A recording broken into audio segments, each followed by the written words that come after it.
Hello and welcome to episode 3 of the u3a radio podcast.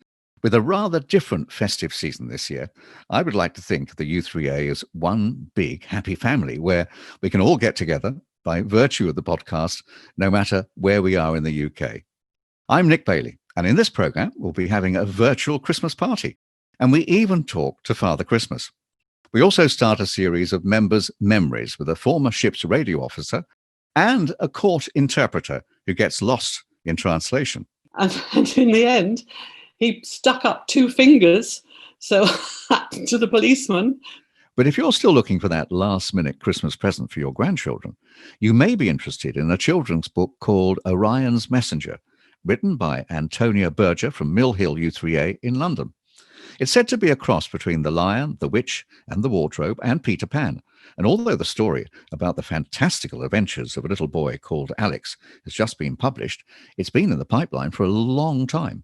Peter Clift caught up with the author and asked how it came about in the first place. The idea evolved when many years ago, when I wrote it originally for my daughter when she was going into hospital to have her tonsils out. So it was in the late 1980s.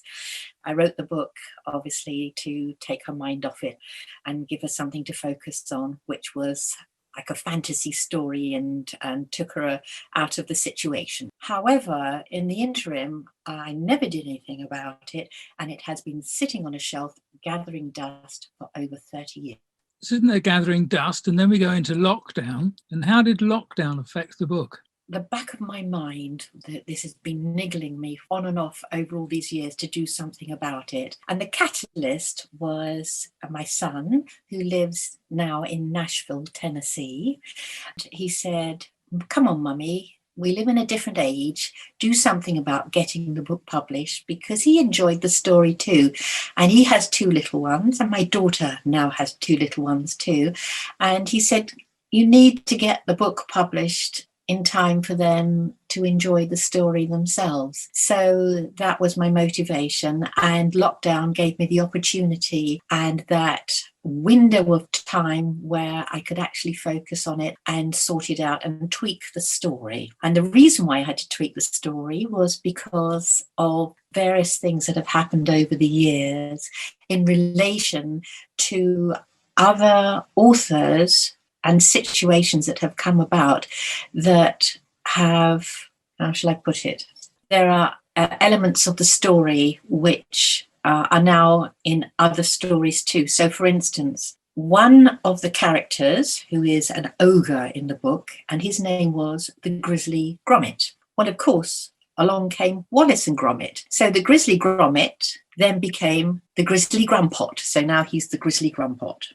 J.K. Rowling wrote about lots of owls in Harry Potter. One of the main characters, who was an owl and was called Rima, is now a squirrel. Rima is now a squirrel. Initially, part of the story was set in a museum, which triggers off a whole chain of events. And of course, the film A Night in a Museum, which has been very popular.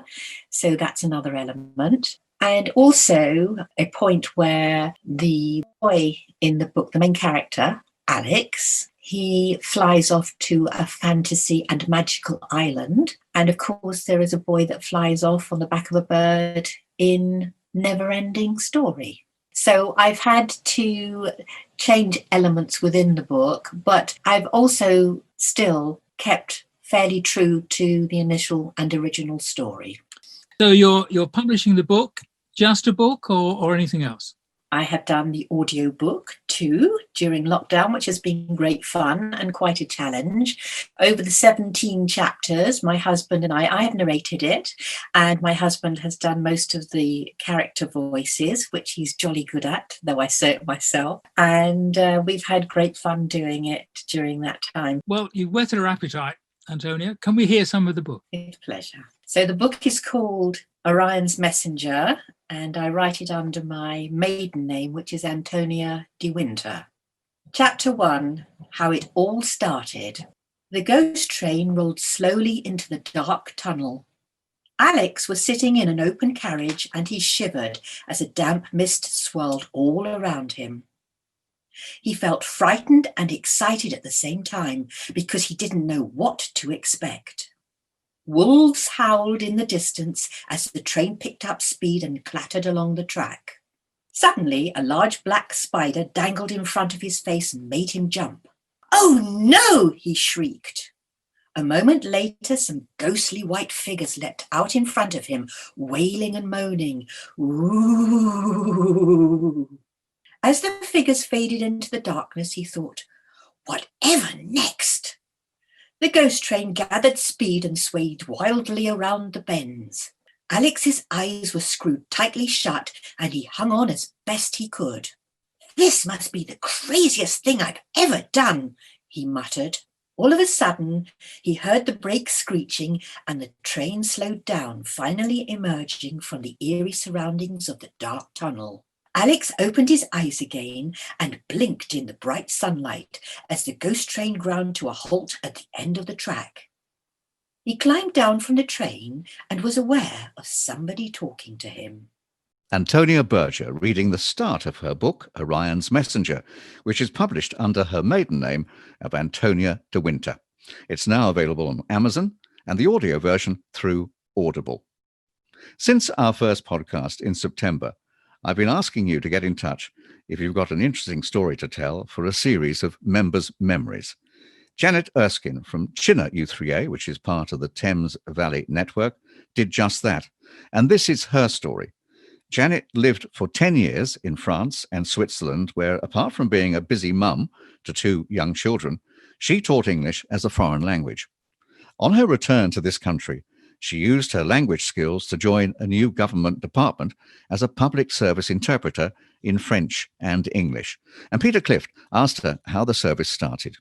It started in the 1980s, when magistrates were finding that interpretation, which was being done by people of other languages, they found that the interpreting wasn't being done properly. So they realised that sometimes there were appeals because of misinterpretation or bad interpreting, and that was costing money. So the Nuffield Foundation funded a project for training interpreters, public service interpreters, to be used in the courts initially, police stations, and then also in the hospitals. So when we took the diploma, you specialised in either law or hospitals. I specialised in law. First of all, they trained Chinese interpreters because there was a great demand for them in the courts.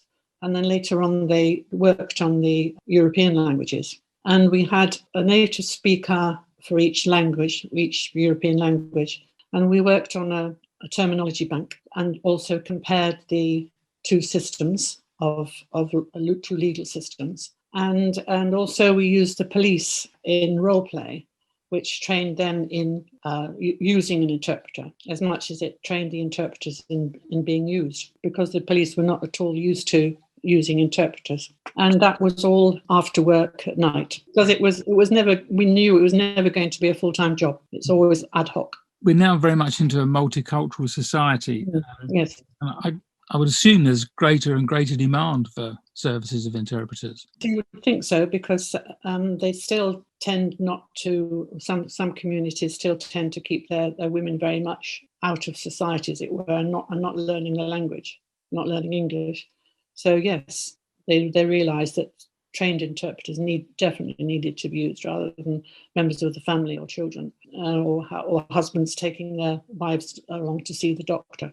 So you're very much the go-between and just have to tell it like it is, really. Well, yes, whatever they say, you say back. An interpreter should be invisible, and the agent asks the client. He doesn't ask the interpreter.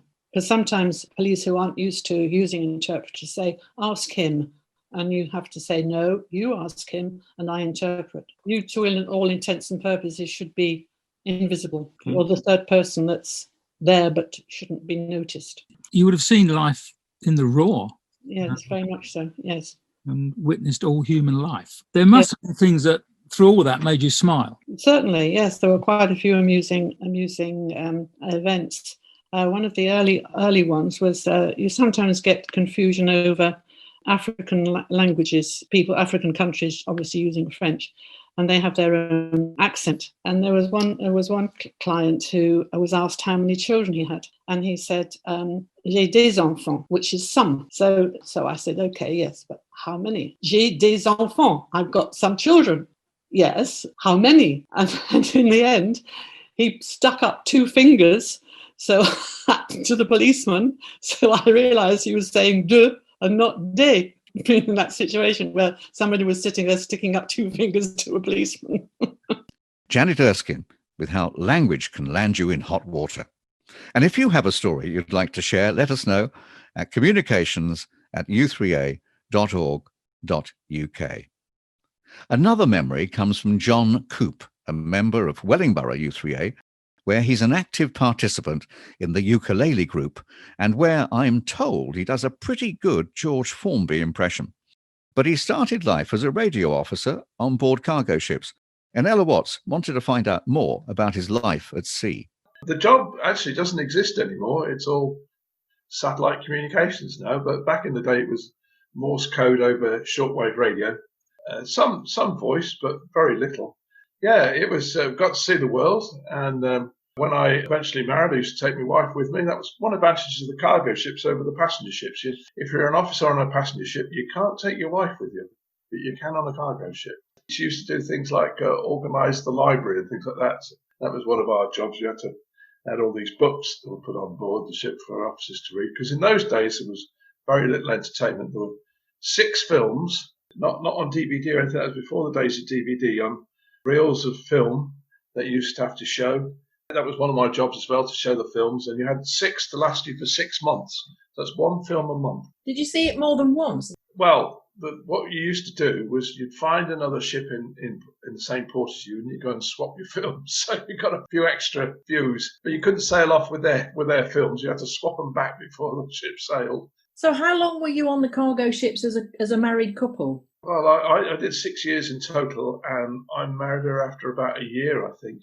It was a case of, why don't we get married? We have to get married quick because the next ship's sailing soon. So almost 45 years later, we're still together. So you gave it up when you had a family then? Yeah, I gave it up. In theory, you can take older children to get away to sea when they have injections. You can't do schooling. It's really not practical. We decided that was the time to give it up, and I moved into computers. That was it. And I've done really nothing but computers ever since. Did you get any bad weather when you were on the ship? Oh, the ships. Yes, we did. I used to have to walk my missus round the deck, because the secret is when it's bad, you have to keep your eyes on the horizon. I used to walk around the deck because she could be ill for days. And we used to go on these small tankers around the UK, and they were really rough, those were. And so they decided, because these tankers, what happens is the cargo shifts as well. Because it's a liquid or a gas or whatever. When it rolls, it tends not to roll straight back up again. Because these ships used to wallow and not right very quickly, they put these side tanks on. They were going to weld these side tanks on. So we went to Holland to have these done. And they sent a telegram to the captain, which I duly received and typed out for him, saying, "Oh, this is the maximum draft for the ship." Well, the only problem was, he said, "We can't actually make that draft, and I think you've got it wrong anyway. I think you've made a mistake in that. You must have misheard it." And so guess what happened? We went aground. That was the minimum draft. I hadn't made a mistake, and we went aground. Yeah. I don't want to start making personal remarks, but do you ever play Father Christmas? Do you notice the beard's getting a bit long? I do, yes. I've got a gig over in Stratford-on-Avon. Myself and Kenneth Branner, we're both playing in Stratford-upon-Avon, darlings. I'm going to be playing Santa November, December. They put me behind a COVID-safe plastic wall, apparently. So hence I haven't cut the beard in months and months now, and it's still going to carry on growing until we start. Father Christmas, a.k.a. John Coop. Usually in December, U3As get together for a Christmas lunch or dinner, and individual groups often have their own party. But for many, that has been curtailed this year. But Carol Ellis, who's a member of the News Chat group in Bromley, says they will go ahead virtually. We meet regularly to discuss issues of the day. We used to meet face-to-face, of course, but currently we're having to meet on Zoom. but we're determined not to be thwarted by current restrictions. So we're having an online Christmas party. Now, I have absolutely no idea what this will entail, but the news chat group are a group of bright sparks. So I know for absolute certain they'll come up with something really original. I'm really looking forward to that. Well, if Carol can have a virtual Christmas party, I thought we could too. So we've got the virtual u3a Christmas tree, along with some mulled wine. And to help me drink it, I'm joined by my two radio colleagues, Ella Watts, who's from the Grantham U3A, and Peter Cliff from Whitney U3A. And we're going to talk about some of our Christmas memories in a moment. But first, I thought it'd be a good idea if we explained our various roles. And if I can start with you, Ella, because you're sort of the engine room, aren't you? Well, everybody sends all the content to me, and then I stitch it all together in a project to make the whole podcast. And you do interviews. I do interviews, yes, but that is mainly Peter. And you do some too, Nick. But you have quite a big production setup, don't you, where you are? Is that at your home? I have a studio at home because I do record some shows for the radio still.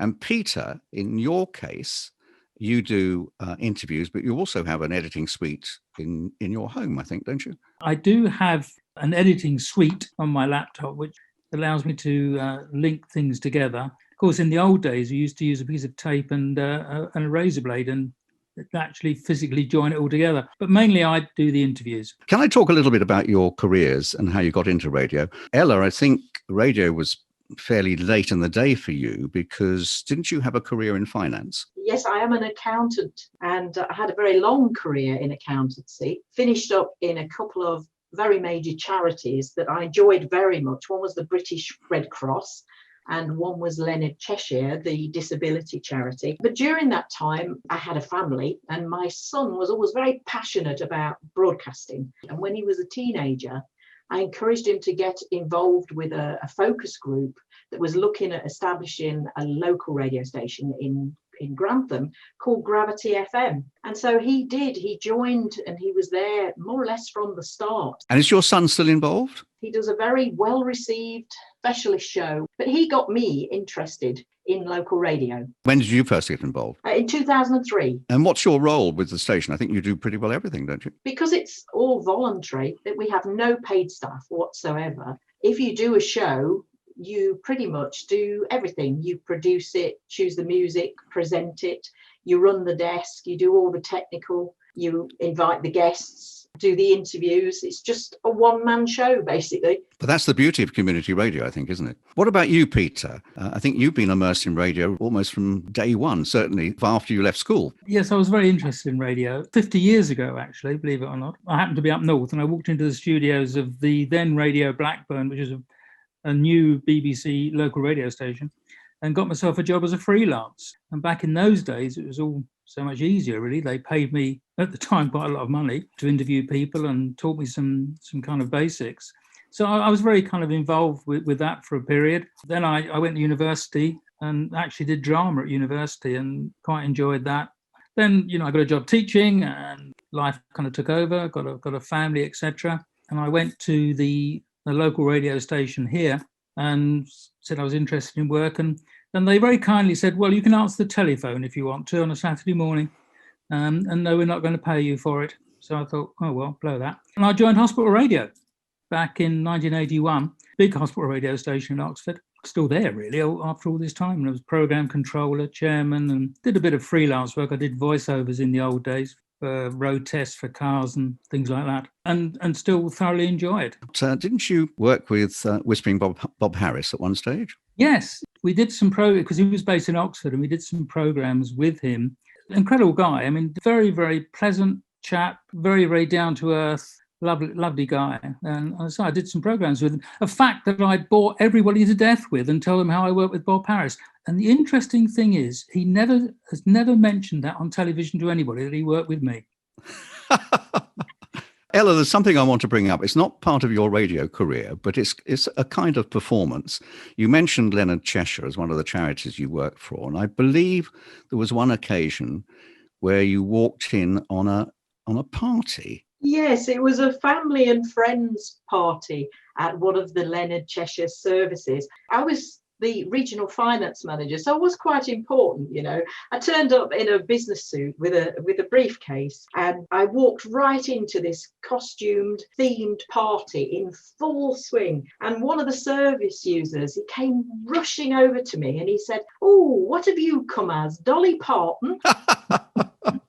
So what about you, Nick? What's your experience of radio? You're our editor, very, very good editor, I might add. Well, thank you. Now, I've been in broadcasting for 50 years.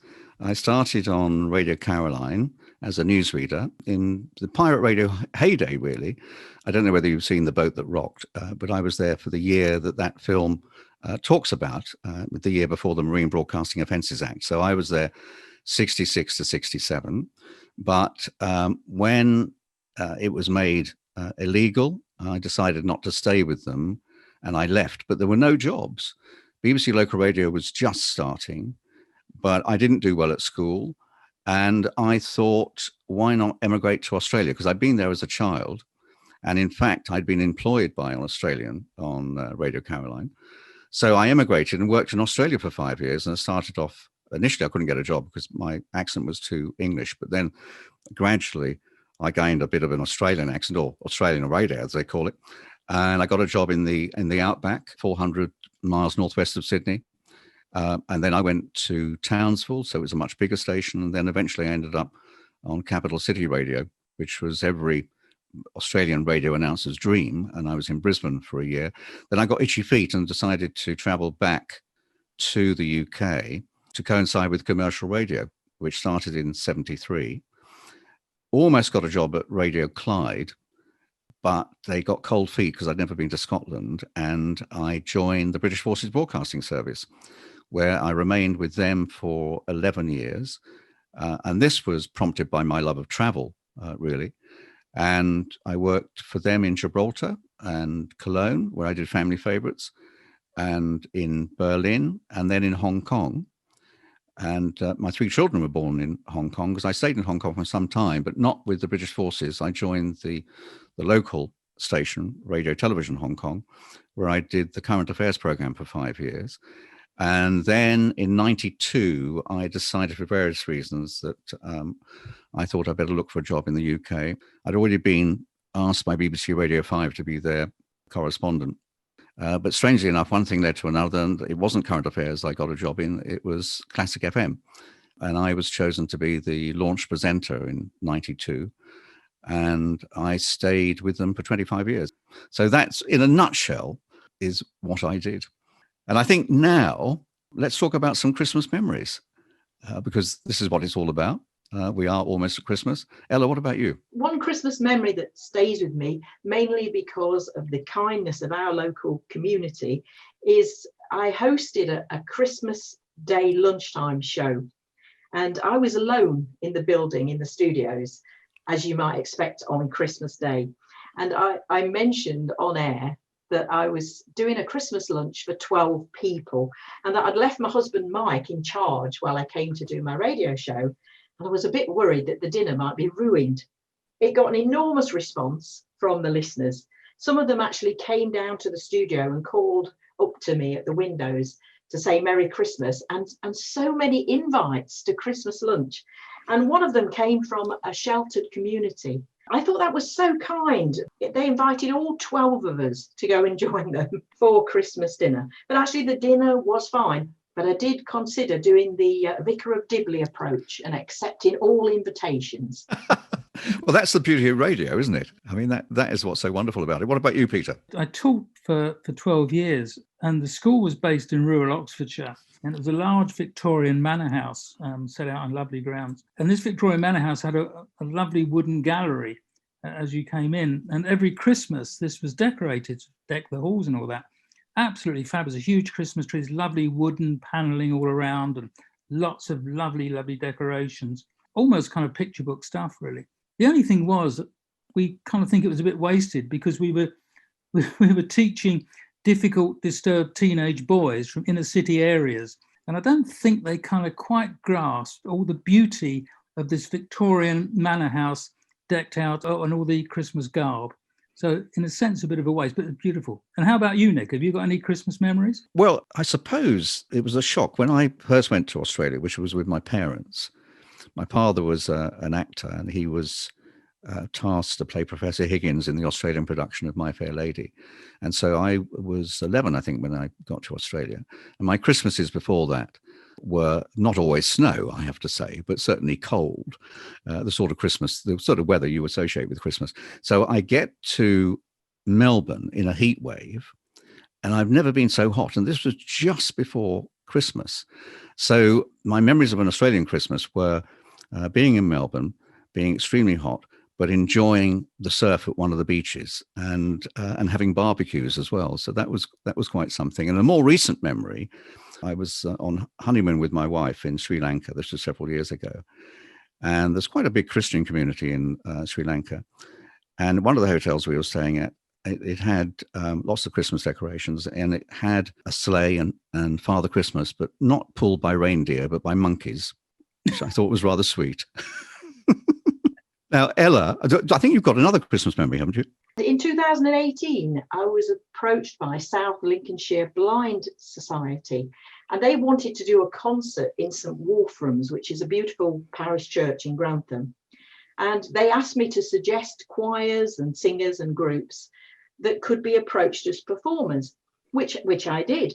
But it was only later on that I realised that I was actually singing in 3 of those choirs in the concert, and I had to do a quick change of uniform in between each one. But it was a wonderful experience, a lovely concert, and I'll never forget it. Well, we're going to end on a choir that you're involved in, but I'll let you introduce it. And may I wish you and Peter a very happy Christmas. And Ella, I'll leave you to introduce the music we're going to hear. Thank you, and a Merry Christmas to both of you. I have a song for you now, composed by Jenny Walker. She's a talented musician and composer, and she leads the Invoice Singers. So this is Invoice, a ladies singing group based in Grantham, performing Christmas is Coming. Christmas is coming, I feel it in the air. Christmas is coming, I feel it in the air. Christmas is coming, I see it everywhere. Christmas is coming, I see it everywhere. Christmas is coming, I see it everywhere. Christmas is coming, I see it everywhere.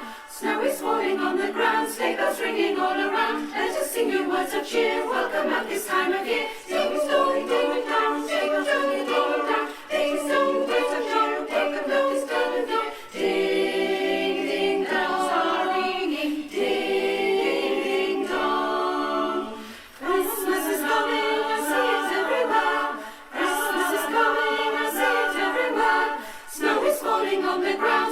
Ringing all around, let us sing you words of cheer. Welcome at this time of year. Ding dong, ding dong, ding dong, ding dong, ding dong, words of cheer. Welcome at this time of year. Ding ding bells are ringing, ding ding ding.